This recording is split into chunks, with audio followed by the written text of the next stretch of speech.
This is Formula One.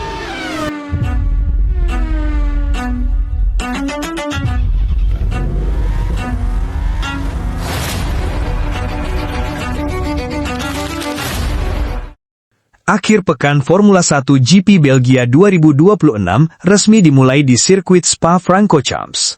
Seperti biasa, lintasan legendaris yang terkenal dengan kombinasi tikungan cepat, perubahan elevasi ekstrim, dan cuaca yang sulit diprediksi, langsung menghadirkan banyak cerita menarik sejak hari pertama. Namun yang paling mencuri perhatian bukan hanya siapa yang berada di puncak catatan waktu, melainkan bagaimana peta persaingan berubah drastis dari FP1 ke FP2. Jika sesi latihan bebas pertama dikuasai Max Verstappen dengan Ferrari menempel sangat dekat, maka sesi kedua justru menjadi panggung bagi Kimi Antonelli dan Mercedes yang tampil mengejutkan. Hasil tersebut membuat persaingan menuju sprint qualifying dan balapan utama semakin sulit ditebak. Pada FP1 yang berlangsung Jumat siang waktu setempat, Max Verstappen langsung menunjukkan bahwa dirinya masih menjadi salah satu favorit utama di Spa. Pembalap Red Bull itu mencatatkan waktu terbaik 1 menit 47,070 detik dan menutup sesi di posisi pertama. Namun demikian, dominasi yang biasanya diperlihatkan Verstappen tidak terlihat sepenuhnya pada sesi pembuka ini. Ferrari justru menjadi sorotan utama. Lewis Hamilton tampil sangat kompetitif dengan menempati posisi kedua, hanya terpaut 0,145 detik dari Verstappen. Tidak jauh di belakangnya, Charles Leclerc mengamankan posisi ketiga dengan selisih 0,207 detik. Jarak yang sangat tipis tersebut langsung membuat banyak pengamat mulai membicarakan peluang Ferrari untuk menantang Red Bull sepanjang akhir pekan. Bagi Hamilton, hasil FP1 menjadi salah satu sesi terbaiknya bersama Ferrari musim ini. Juara dunia 7 kali tersebut terlihat nyaman sejak awal sesi. SF26 tampak mampu bekerja dengan baik di lintasan cepat seperti Spa, terutama pada sektor pertama yang mencakup kombinasi Eau Rouge dan Redillon. Hamilton beberapa kali mencatatkan sektor kompetitif dan terlihat percaya diri saat melibas tikungan-tikungan berkecepatan tinggi. Leclerc juga tidak kalah impresif. Pembalap asal Monaco itu menunjukkan konsistensi yang sangat baik dan terlihat puas dengan keseimbangan mobil. Ferrari tampaknya datang ke Belgia dengan paket yang lebih matang dibanding beberapa seri sebelumnya.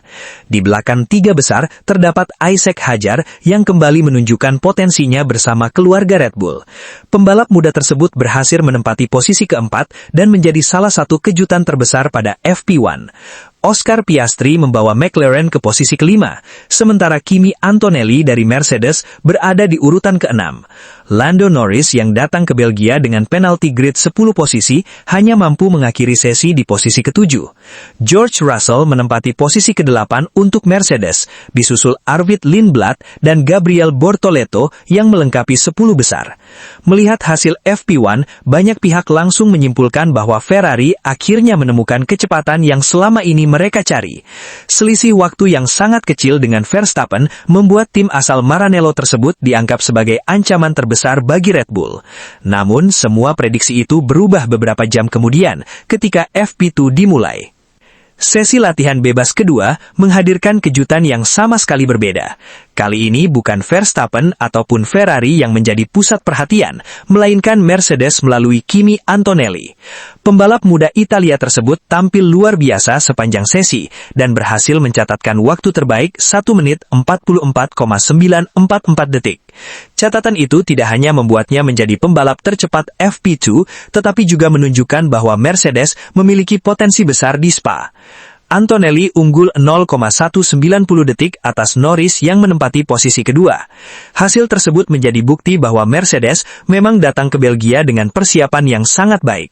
Bahkan sebelum akhir pekan dimulai, Charles Leclerc sempat menyebut Mercedes sebagai salah satu tim favorit di Spa. Setelah melihat hasil FP2, tampaknya pernyataan tersebut tidak berlebihan. Antonelli tampil sangat tenang sepanjang sesi. Meski masih tergolong pembalap muda, ia mampu memaksimalkan performa mobil Mercedes di berbagai kondisi lintasan.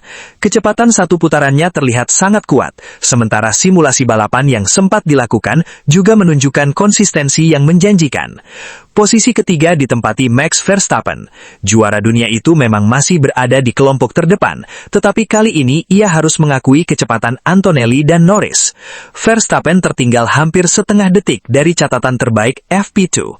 Selisih tersebut memang belum cukup untuk menarik kesimpulan bahwa Red Bull berada dalam masalah, tetapi jelas menunjukkan bahwa persaingan di Spa jauh lebih ketat dibandingkan beberapa balapan sebelumnya. Ferrari yang tampil begitu menjanjikan di FP1 juga mengalami perubahan situasi. Hamilton tetap menjadi pembalap Ferrari tercepat dengan posisi keempat. Namun kali ini, ia tertinggal lebih dari 7/10 detik. Meski masih berada di papan atas, performa Ferrari pada FP2 tidak sekuat sesi sebelumnya. Beberapa pengamat melihat Ferrari kehilangan cukup banyak waktu di sektor-sektor lurus yang menjadi salah satu karakteristik utama dari Spa. Charles Leclerc sendiri tidak mendapatkan sesi yang ideal. Salah satu putaran cepatnya dihapus karena pelanggaran batas lintasan atau track limits.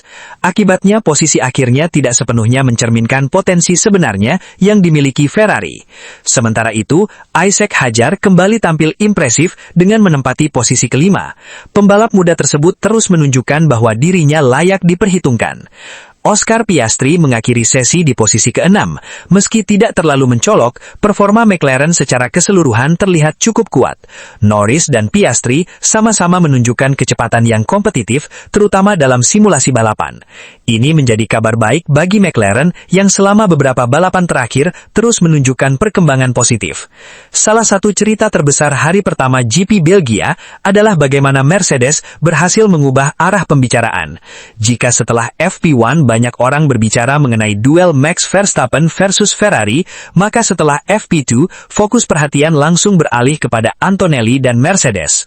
Kebangkitan Mercedes ini tentu tidak bisa dianggap remeh. Spa merupakan sirkuit yang sangat menuntut efisiensi aerodinamika, tenaga mesin, dan kestabilan mobil di tikungan cepat. Jika Mercedes mampu tampil kuat di sini, maka mereka berpotensi menjadi pesaing serius sepanjang sisa akhir pekan. Selain persaingan waktu putaran, FP2 juga diwarnai beberapa insiden. Yang paling signifikan melibatkan Pierre Gasly. Pembalap Alpine tersebut mengalami kecelakaan di tikungan Les Fagnes setelah kehilangan kendali atas mobilnya. Mobil Alpine menghitam pembatas dan menyebabkan sesi harus dihentikan dengan bendera merah. Insiden tersebut terjadi menjelang akhir latihan sehingga banyak tim tidak mampu menyelesaikan program simulasi balapan yang telah direncanakan. Red flag tersebut membuat data long run dari beberapa tim menjadi tidak lengkap. Akibatnya, masih cukup sulit untuk menentukan tim mana yang memiliki kecepatan balapan terbaik menjelang sprint race dan Grand Prix utama. Meskipun demikian, beberapa kesimpulan awal mulai terlihat setelah 2 sesi latihan bebas selesai. Pertama, Mercedes tampaknya memiliki paket yang sangat kompetitif di Spa. Kecepatan Antonelli pada FP2 menjadi bukti nyata bahwa mereka mampu bersaing di posisi terdepan. Kedua, Ferrari masih terlihat kuat, meskipun performanya sedikit menurun dibanding FP1. Hamilton dan Leclerc tetap berpotensi masuk dalam perebutan pole position jika mampu menemukan beberapa per-10 detik tambahan. Ketiga, Max Verstappen dan Red Bull masih belum menunjukkan seluruh kemampuan mereka. Tim asal Milton Keynes terkenal sering menyimpan performa terbaik untuk sesi kualifikasi dan balapan. Keempat, McLaren bisa menjadi ancaman besar. Norris dan Piastri tampak memiliki paket yang seimbang dan berpotensi tampil lebih kuat saat sesi kompetitif dimulai. Dengan kondisi seperti ini, sprint qualifying diprediksi akan berlangsung sangat ketat. Tidak ada satu tim pun yang benar-benar dominan setelah hari pertama.